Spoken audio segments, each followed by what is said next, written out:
Assalamualaikum warahmatullahi wabarakatuh. Hai, perkenalkan nama saya Dena Dada Sigina Putri dengan NPM akhir 2007.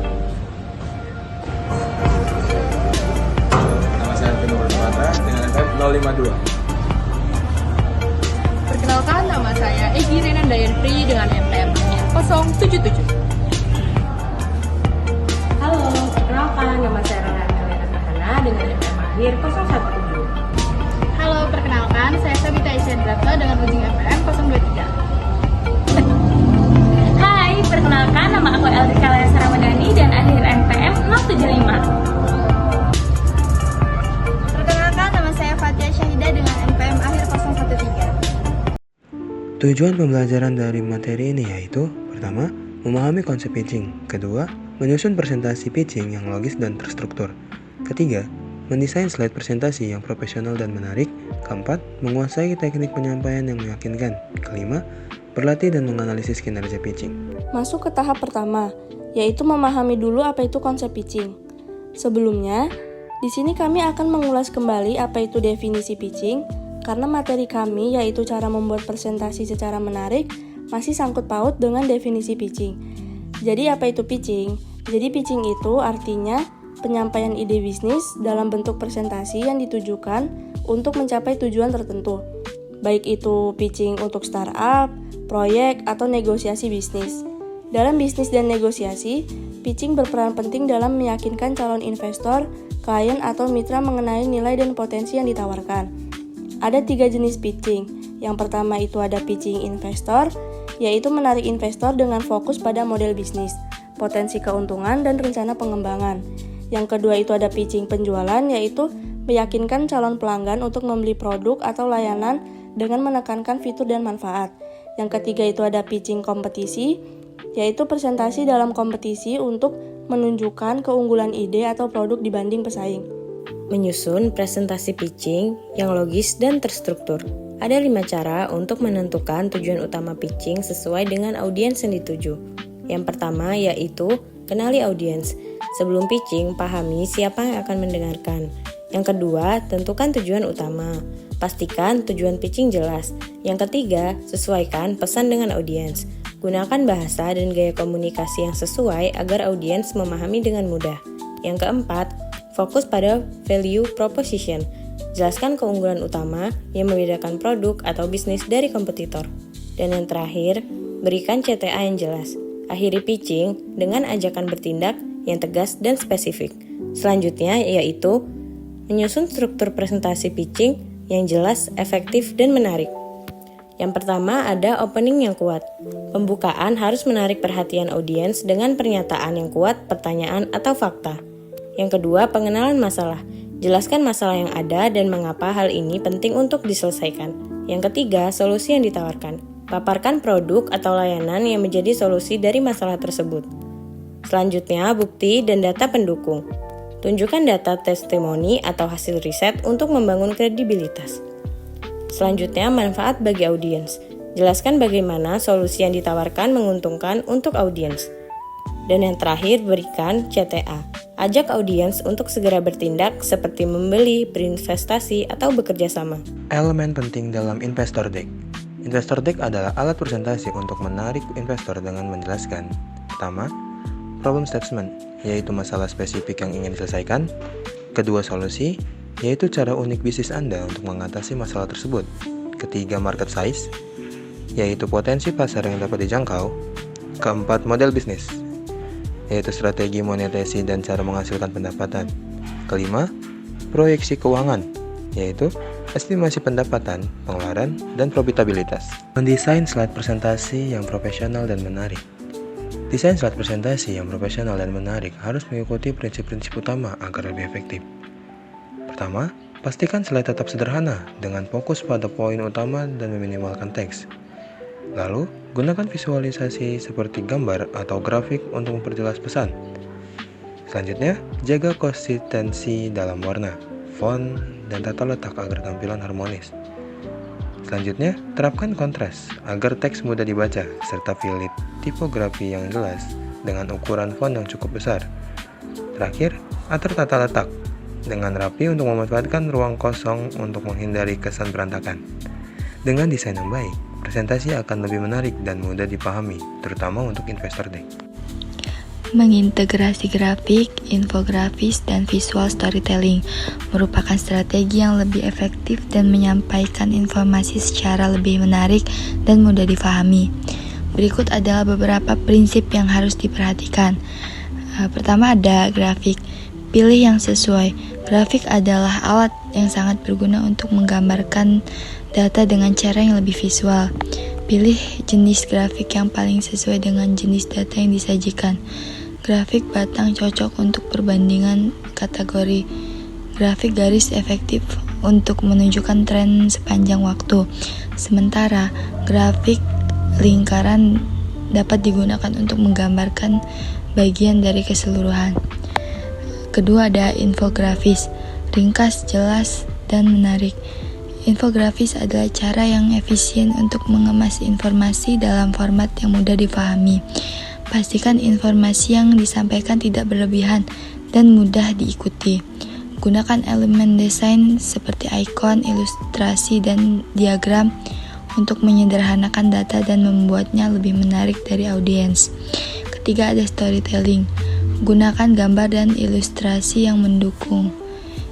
Visual storytelling dapat membuat cerita lebih hidup. Gunakan gambar, ilustrasi, dan grafik yang mendukung pesan yang ingin disampaikan.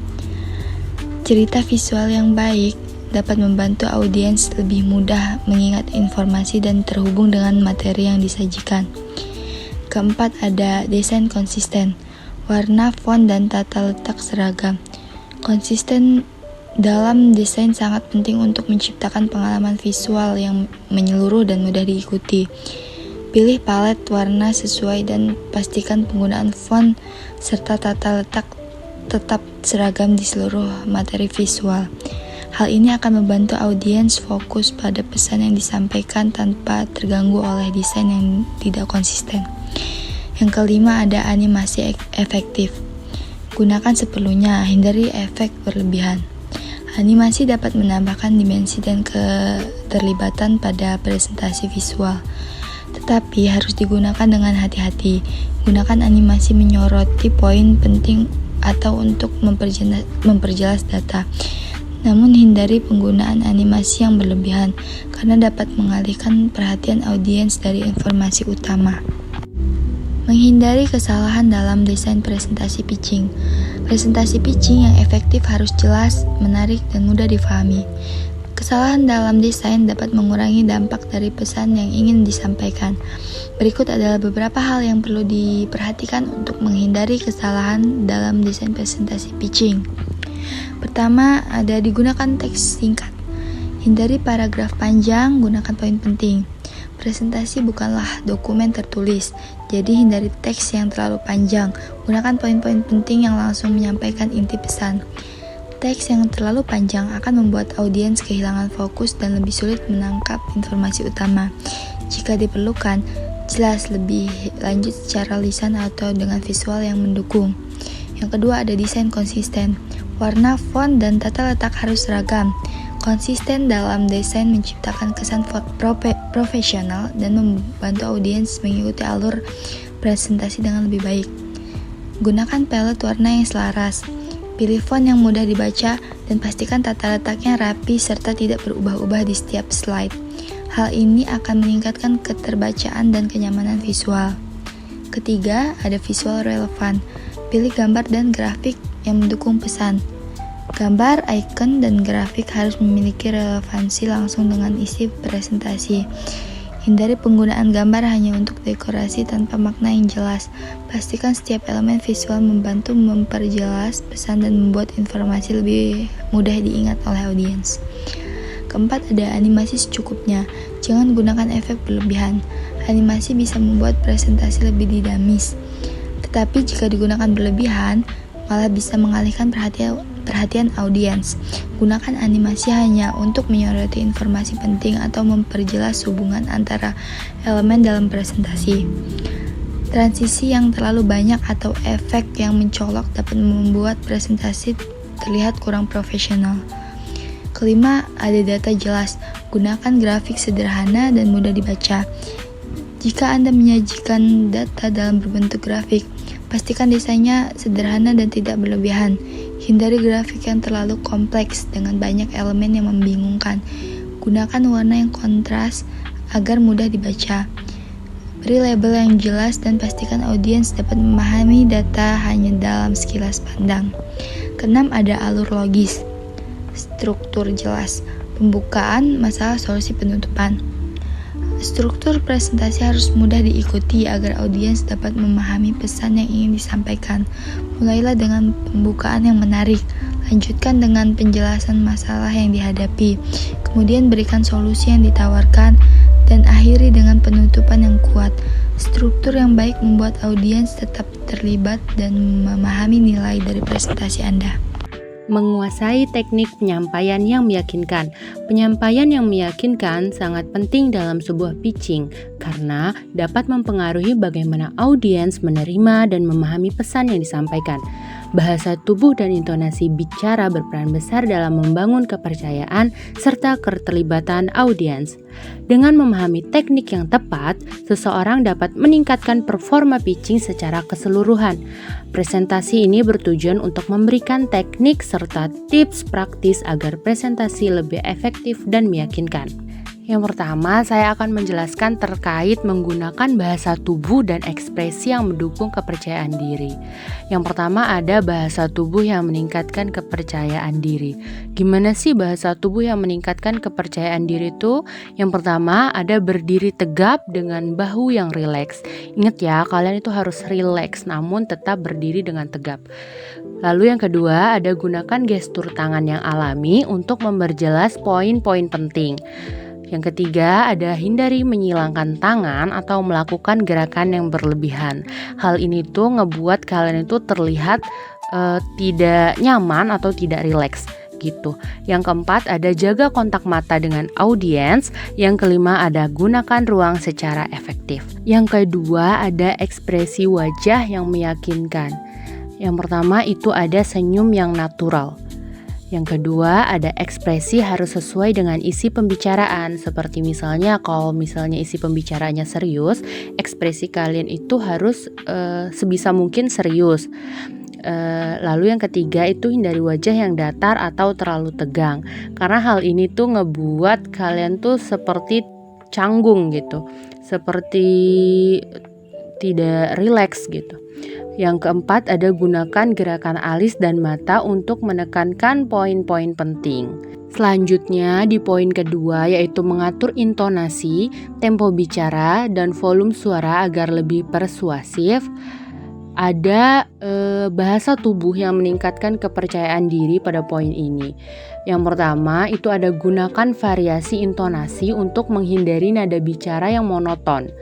Yang kedua, atur tempo bicara agar tidak terlalu cepat atau terlalu lambat. Yang ketiga, gunakan jeda untuk memberikan penekanan pada poin-poin penting. Yang keempat, sesuaikan volume suara dengan kondisi ruangan dan jumlah audiens.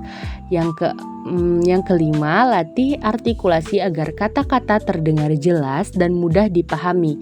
Yang keenam, ada gunakan perubahan nada suara untuk menarik perhatian audiens. Menerapkan teknik storytelling untuk menarik perhatian audiens.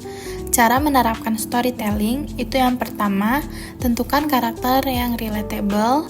Kedua, buat konflik atau tantangan yang menarik.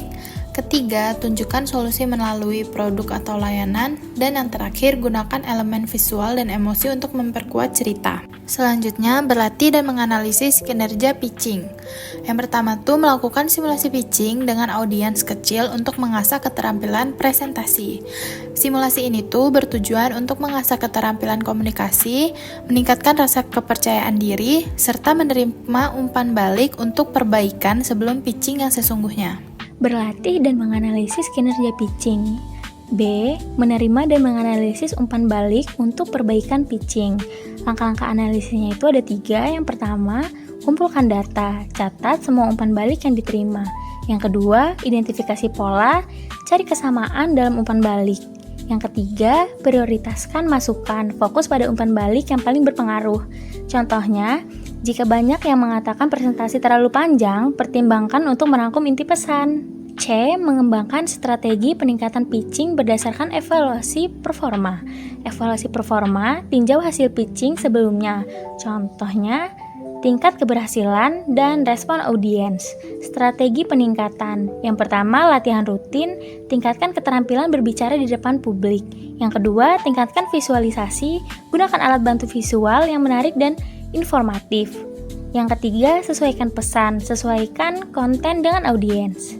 Kesimpulannya, pitching adalah keterampilan penting dalam bisnis dan negosiasi yang bertujuan untuk meyakinkan audiens, seperti investor atau pelanggan, terhadap suatu ide atau penawaran. Pitching yang efektif harus memiliki struktur yang jelas, mencangkup elemen kunci seperti problem statement, solusi, dan proyeksi keuangan. Selain itu, desain slide yang profesional dan visual yang menarik dapat meningkatkan daya tarik presentasi. Teknik penyampaian yang meyakinkan seperti penggunaan bahasa tubuh, intonasi, dan storytelling juga berperan besar dalam keberhasilan pitching. Untuk mencapai hasil maksimal, diperlukan latihan berulang serta evaluasi dan perbaikan berdasarkan umpan balik.